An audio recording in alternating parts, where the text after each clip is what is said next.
Support for Louisiana, the state we're in, is provided by Entergy Louisiana is strengthening our power grid throughout the state. We're reinforcing infrastructure to prepare for stronger storms, reduce outages, and respond quicker when you do need us, because together we power life. Additional support provided by the Fred B. and Ruth B. Ziegler Foundation and the Ziegler Art Museum located in Jennings City Hall. The museum focuses on emerging Louisiana artists and is an historical and cultural center for Southwest Louisiana. And the Foundation for Excellence in Louisiana Public Broadcasting, with support from viewers like you. How effective will Louisiana's criminal justice system be after the special crime session? As the Ukraine-Russia war wages on, hear from a former LSU basketball player about the plight of his homeland. And a restaurant in New Orleans providing meals in place of the summer EBT program. And it's the 40th anniversary of the Louisiana World's Fair. We'll share memories and musings. You ready? I'm ready. Let's do this. Let's do it.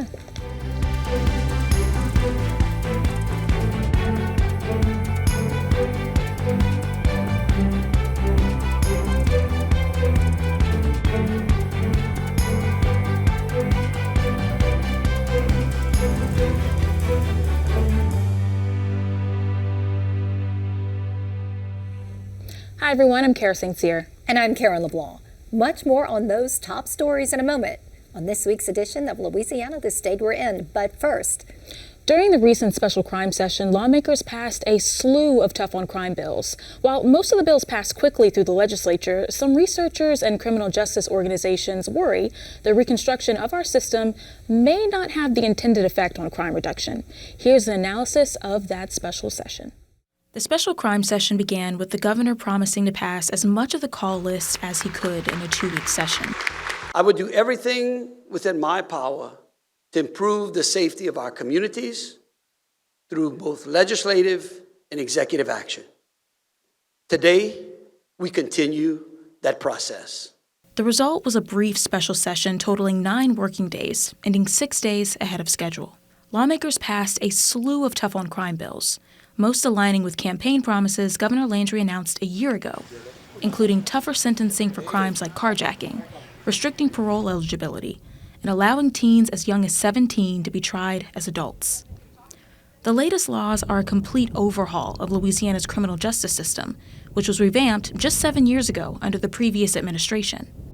But what are the key differences in our new system, and how do they compare to the reforms made in 2017? Governor Edwards, and I want to be clear, with a very bipartisan group of supporters, he got the legislature to pass what is known as the Justice Reinvestment Act. The result was a bipartisan 10-bill package focused on 3 main objectives: reducing Louisiana's prison population and costs, reinvesting the savings into recidivism and reentry programs, and expanding research-based sentencing. The initiative most notably reduced the number of incarcerated nonviolent offenders, eliminating Louisiana's notorious title of incarceration capital. It was a well-researched and, pretty long study before they got to the point of passing the legislation. And they didn't pass everything that was proposed.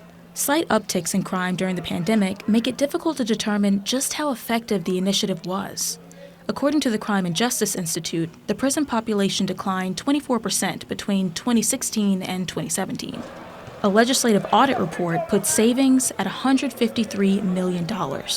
But Governor Landry says the dip in the prison population created more crime instead of reducing it. As Attorney General, I warned that the goal of the criminal justice reform should not be about letting people out of jail. It should be about how to keep people from going to jail. And those warnings went unheeded. The crime bills Landry passed prioritized harsher consequences and longer jail times, something Alana Odoms, the executive director of the ACLU of Louisiana, criticizes for not aligning with research. No, unfortunately, the reforms that were pushed forward in the special crime session of 2024 were completely bereft of any data or analysis. As a matter of fact, most of them, at least all of them that I know, were based on anecdote and based on an ideology of a punitive effect of the criminal legal system, whereby if you punish people more severely, you deter crime, which is a very false kind of equation. The Crime and Justice Institute pulled data from other states that implemented similar legislation to the Justice Reinvestment Initiative in 2017. They found that Mississippi, Texas, and South Carolina saw notable declines in their overall prison population and an increase in violent offenders being incarcerated. There was about 2 years of research that went into the 2017 reforms that really backed up this idea that you don't need to incarcerate people who've committed low-level nonviolent offenses for longer. That's actually not something that's very helpful. There isn't a way to know exactly how Landry's new justice system will affect crime rates or taxpayer dollars. The Crime and Statistics Institute speculates that if incarceration levels return to 2016 rates, the state could expect to pay $270 million more each year. But according to the Public Affairs and Research Council, we can't make that determination quite yet because we don't know exactly how many people will end up in our jails and prisons. There are some fiscal notes that were in the estimate of millions of dollars per piece of legislation over, a multi-year period. But so many of the bills involve sentencing that hasn't happened yet that it's hard to determine. Most of the agenda items have already been signed into law by the governor. Scott Payton, the Louisiana director of Right on Crime, a conservative group focused on crime reduction, says he hopes some of the bills can be revisited at a later time. I don't think any of the lawmakers have ill intentions. I think they're doing what they honestly believe is the best. But that decision has to be informed on data. It has to be informed on research. And if you're conservative, this is how we manage every aspect of government. We look at what the facts are, and we move according to that data. From hashtags to headlines, here's what's trending this week. So Super Tuesday came and went, weeding out the 2024 presidential candidates. We look like we're left with Republican frontrunner Donald Trump and, of course, Democratic frontrunner President Joe Biden. They both have the votes thus far to face off in the general election. We also lost a few contenders. Yes, we did. So the last major Republican candidate was Nikki Haley. She's the one that bowed out, and she did not endorse Trump, which is notable. Now, she outlasted almost everybody else. I mean, big names like Ron DeSantis, Mike Pence, but she was very popular with moderates and college-age conservatives. So she did ask Trump to appeal to this group. That's right, and we also lost Democratic candidate Representative Dean Phillips of Minnesota. So, did you experience anxiety and panic when you tried to log on to Facebook or Instagram? I, for one, did. On Tuesday, Meta had a widespread outage. I kept trying to reset my password on Instagram. So you I'm thought like, that what was is your happening? fault? So Yes. Okay, so I honestly, at this point, I was scrolling and it wasn't refreshing. So I just kind of accepted that I wasn't going to be able to log into anything, and we just had another outage. So I think we all need to just stop using our phones. That's the only way to avoid this.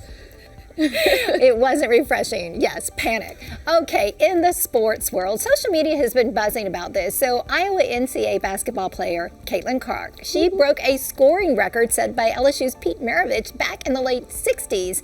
Now, the reason why this is a little bit controversy is because she had the benefit of playing more games and also some three-pointers that helped her achieve that goal. A lot of debate in social media. No, but still. Very exciting. Absolutely an accomplishment worth cheering for. All right. And here's some interesting news. Now, Louisiana is one of 15 states to opt out of the Summer Electronic Transfer Program. It's a federal benefit available to help states supply food for kids when school's out of session. But the owner of Toop's Meadery in New Orleans say the cancellation would lead to increased food insecurity in her community. Here's what she's doing to help. Today, the U.S. Department of Agriculture and Secretary Vilsack announced the historic expansion of the Summer Pandemic EBT program. The Summer EBT program is a federal benefit designed to feed underprivileged children during the summer months when free or reduced lunches from schools aren't available. Children are eligible for this program if they are eligible to receive free or reduced price meals during the school year, or if they are under age 6 and live in a SNAP household. That is about 34 million American children. The program was expanded in 2024 to include an extra $40 per child, along with SNAP benefits already in use. In Louisiana, the program won't be accessible for children this year. The state rejected about $71 million in federal money, leaving more than 500,000 kids without the benefit. If you got $200 a month in SNAP benefits, and you had 2 kids, you would get an extra $40 per month per child. So you might get $280 for the summer.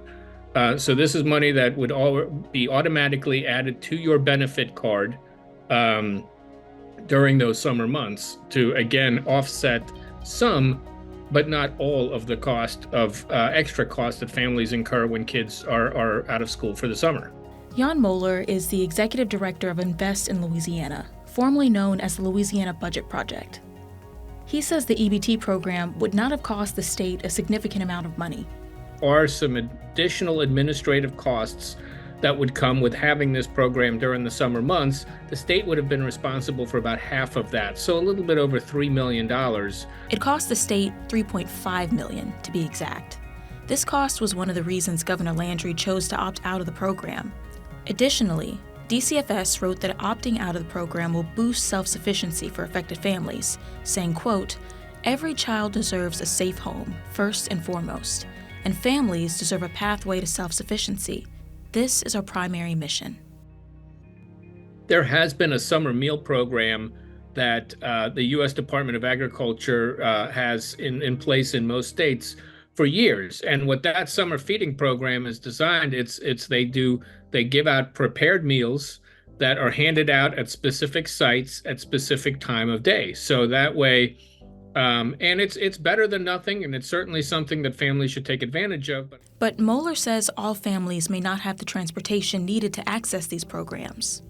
While government agencies are still providing food assistance programs like SNAP, local businesses are opting to fill the gaps left by the EBT cancellation.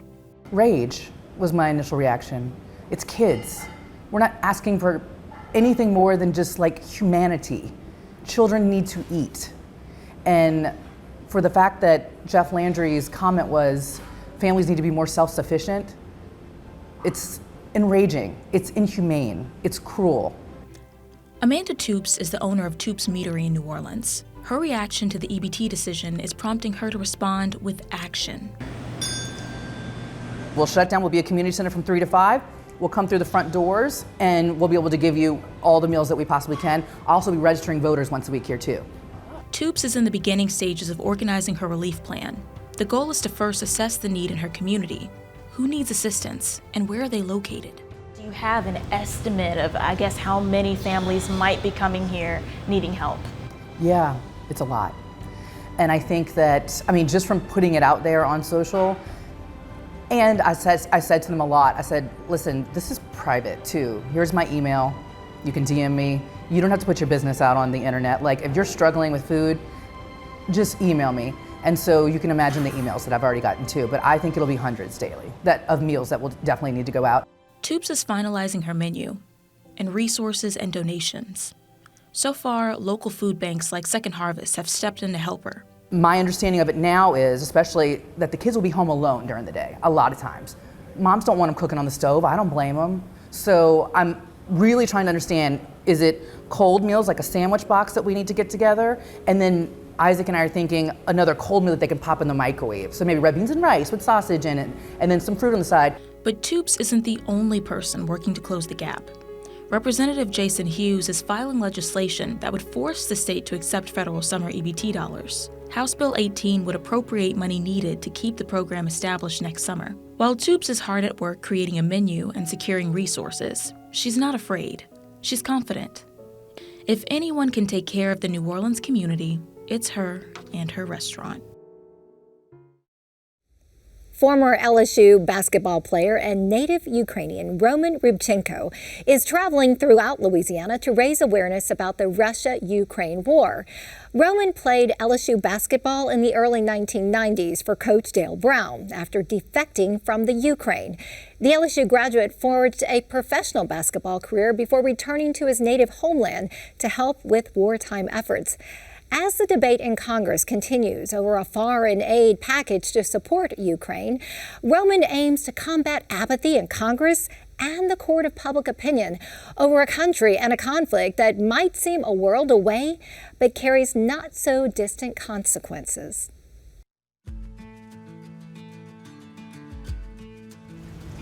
That's gorgeous.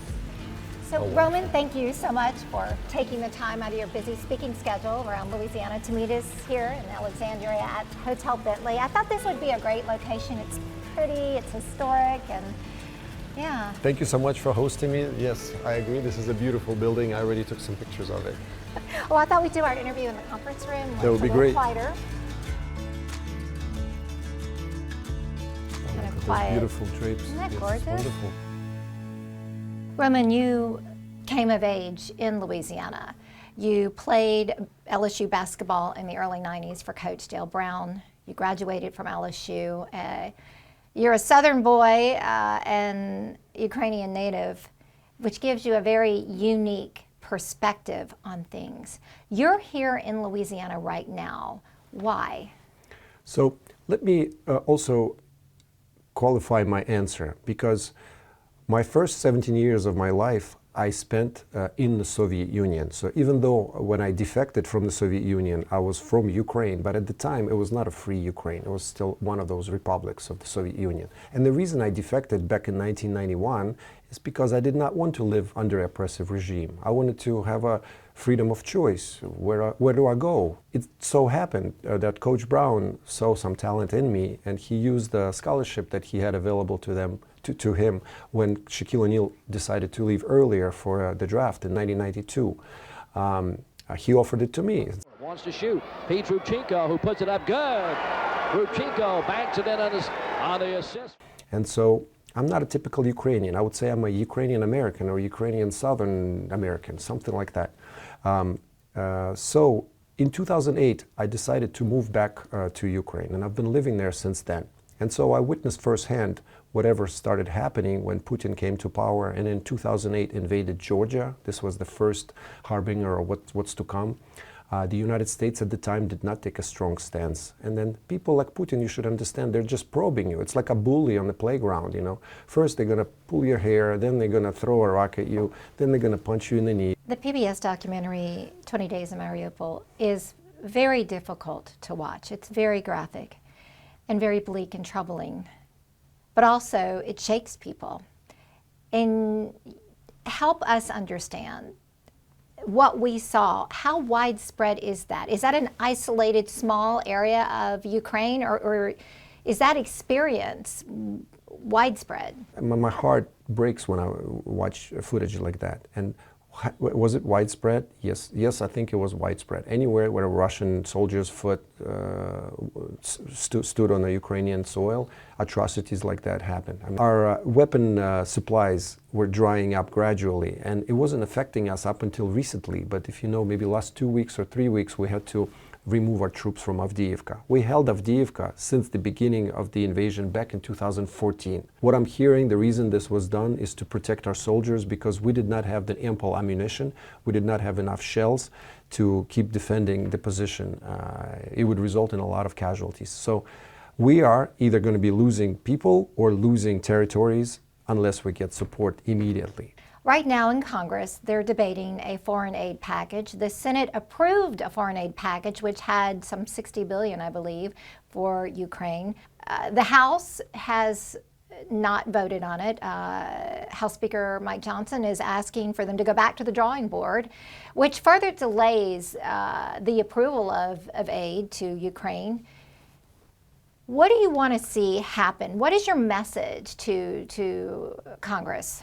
Every day that we delay this, approving this aid, more people die, more soldiers die. And then the thing is, besides that, that Ukrainian resolve that I'm talking about, that is based on faith in the eventual victory. And the victory does not mean that we're going to invade Russia and go all the way to Moscow and overthrow Putin.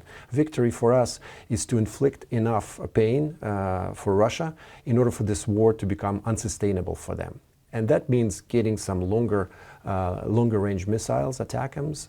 That includes getting some airplanes, which we've been talking for a few years already. And that includes getting the anti-aircraft systems and the missiles for them, and also the ammunition for howitzers. Those are the key things that we would need to get. And this aid package that is stuck in Congress is supposed to pay for the very thing that I'm talking about. The future looks bleak without United States support, without the weapons that they're supplying us with.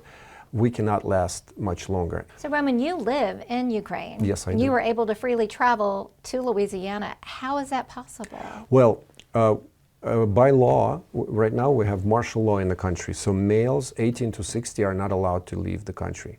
Now I came with the signature from Ministry of International Affairs allowing me to go to Ukraine and participate in this advocacy campaign here in Louisiana. I have to ask on a personal level, are you fearful that you're going to be targeted by Putin for coming to the States? Well, you always are fearful, but I mean, look, what about those soldiers who are sitting in the trenches, right? I mean, I'm not nearly experiencing the level of risk that they are. I mean, and unfortunately, I'm not a soldier. How much longer can Ukraine hold on without U.S. assistance? Well, they're not holding on already. So the U.S. assistance was supposed to be decided, or we were hoping it would be decided last November. And so when you say how long will it last, it's basically like somebody cut our veins, and we're not going to die right away, but we're on the path of dying. The only question is how fast, right? That was fascinating. Great interview, Karen. Yeah, well, thank you. And you can actually watch the extended interview with Roman on LPP's YouTube channel. 40 years ago, the World's Fair opened in Louisiana, becoming a favorite pastime during its run as the state's temporary theme park. Countless Louisianians hold memories and scrapbooks full of photos chronicling the 1984 World's Fair as part of their family lore. The Louisiana State Archives has compiled these souvenirs, memories, and musings into an exhibit open to the public, and I'm taking you on a walk down memory lane.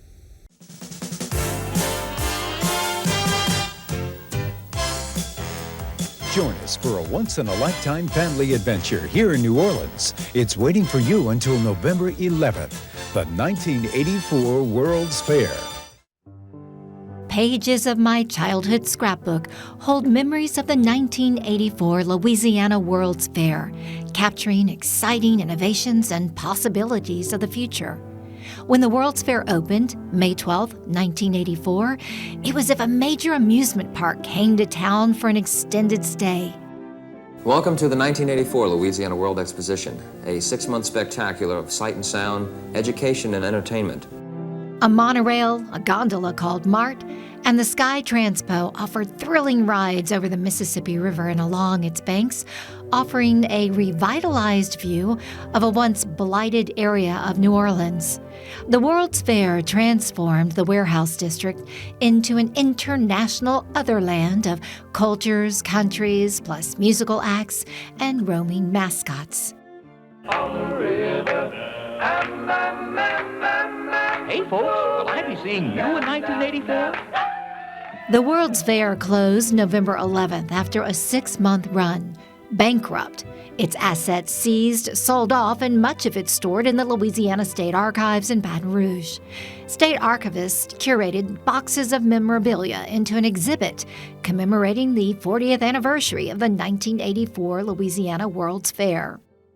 This has been so much fun to see the things that we found, and then all of the things that the lenders were able to provide to add to this experience. You know, you start seeing the photos and the hairstyles and the clothing styles, and you sort of get transported back to that time. Displays of more than 200 items, souvenirs, documents, photos, and costumes are organized according to 6 neighborhoods of the World's Fair and 3 pavilions.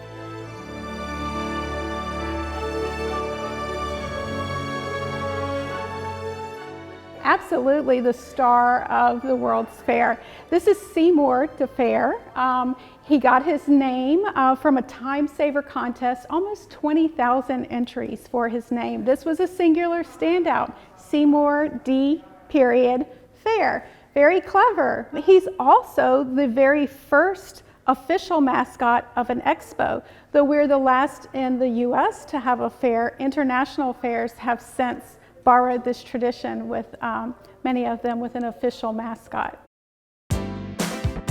I remember these swimsuits. Yes. I wanted one of those swimsuits. The one-shoulder swimsuit, yes, very popular. And so this swimsuit was worn by the synchronized swimmers called Aquabelles, and the first musical number that was produced at the Aquacade, a large 3,500 seat arena for outdoor arena for swimming and diving entertainment.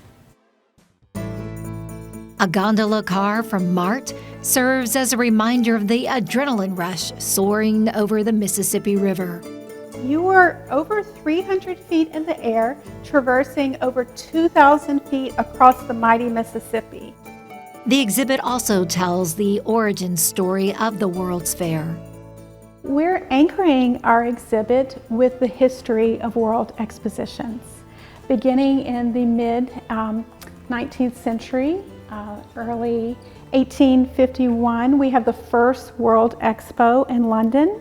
Everyone wanted to bring the intersection of art and innovation to their city.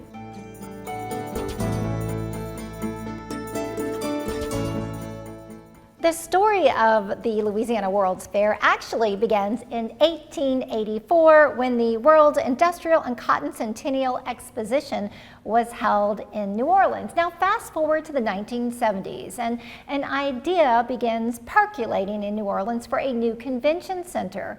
Some saw a World's Fair as an opportunity to get this convention center built.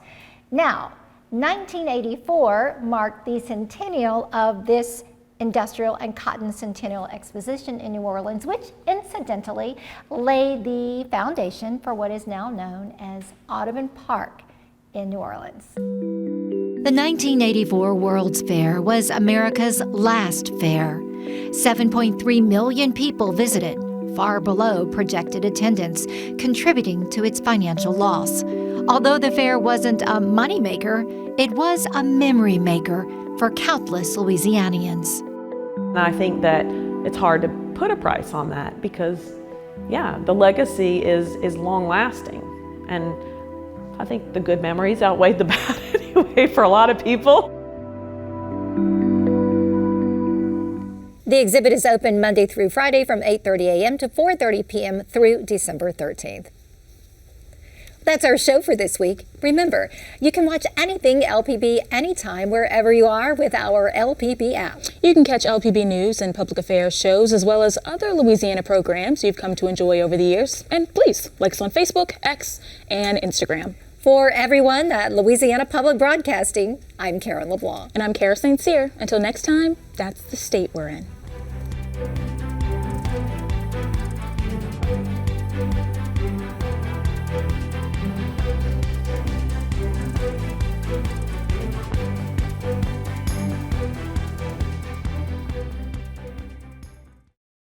Support for Louisiana, the state we're in, is provided by Entergy Louisiana is strengthening our power grid throughout the state. We're reinforcing infrastructure to prepare for stronger storms, reduce outages, and respond quicker when you do need us, because together we power life. Additional support provided by the Fred B. and Ruth B. Ziegler Foundation and the Ziegler Art Museum located in Jennings City Hall. The museum focuses on emerging Louisiana artists and is an historical and cultural center for Southwest Louisiana.